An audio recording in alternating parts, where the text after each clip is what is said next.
Kenapa milih jurusan arsitektur dan sekarang kenapa jadi interior? So welcome, halo perkenalkan aku Kori, aku adalah freelancer interior design yang sudah mempunyai brand sendiri yaitu Esko Interior sejak tahun 2020.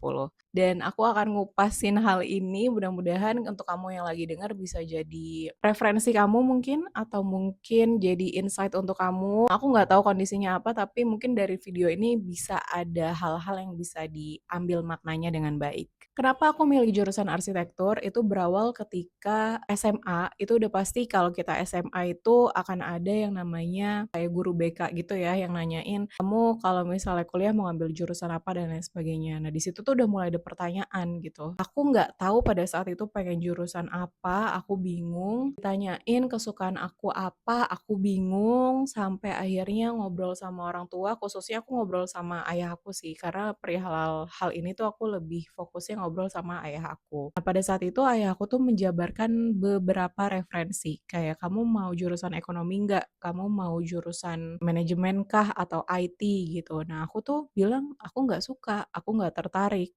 Apalagi waktu SMA itu kan ketika belum penjurusan ya, kayak masih kelas 1 SMA, kelas 10, aku nggak suka belajar ekonomi, aku nggak suka ngitungin duit orang, ini labanya berapa dan lain sebagainya gitu. Walaupun sebenarnya di kondisi saat aku sekarang ini, itu tuh sebenarnya salah satu hal yang dibutuhkan juga gitu. Karena bagaimanapun aku freelance ini kan sebenarnya kayak langkah untuk naik untuk menjadi seorang entrepreneur kan, untuk jadi seorang punya bisnis gitu. Dan itu harus belajar sedikit-sedikit. Tapi terlepas dari itu semua, aku mikir aku nggak suka pada saat itu. Terus ayah aku nawarin lagi gimana kalau teknik sipil gitu karena kebetulan ayah aku itu kan dulu dia kerjanya sebagai almarhum ayah aku ini dulu kerjanya sebagai pengawas lapangan gitu kan. Jadi pekerjaan-pekerjaan lapangan sipil gitu. Aku mikir boleh sih, tapi aku nggak suka teknik sipil gitu. Aku nggak suka yang harus ngitung pembesian, terus pakai besi berapa, terus cor-corannya, semennya berapa, sak dan lain-lain sebagainya itu aku bukan di situ gitu. Sampai akhirnya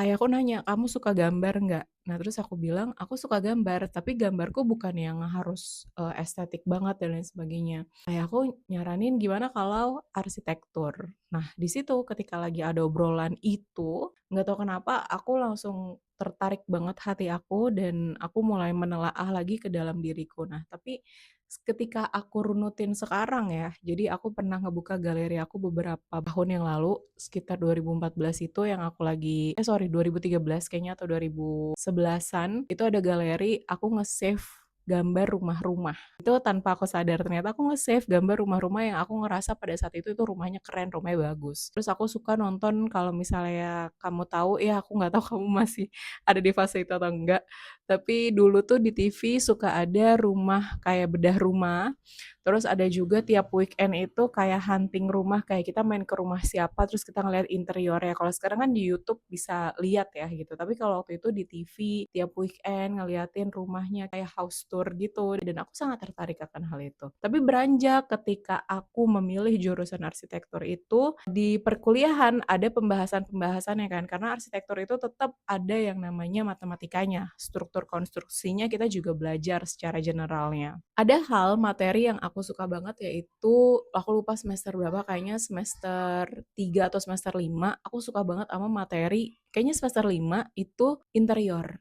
Dan nggak tahu kenapa aku seneng banget tiap ada materi itu, apalagi kita presentasi ngejelasin tentang konsep interior, ada macam-macamnya, ada minimalis, ada eclectic, ada industrial, ada coastal style. Aku inget banget itu seneng banget aku, karena itu kan yang namanya presentasi kan kita butuh nyari-nyari dong di internet, gambarnya dan lain sebagainya, kita belajar. Dan ketika proses itu aku seneng banget. Bahkan ada temen aku yang presentasi kelompoknya, aku dengerin karena aku tertarik banget dengan desainnya, yaitu konsep coastal style. Sampai sekarang nih masih inget banget di benak aku sesuka itu. Sampai aku mikir, kayaknya kalau lulus pengen deh ke interior gitu. Nah, sampai memang akhirnya pada saat aku lulus, fresh graduate-nya, aku kerja di interior gitu, sebagai desainer.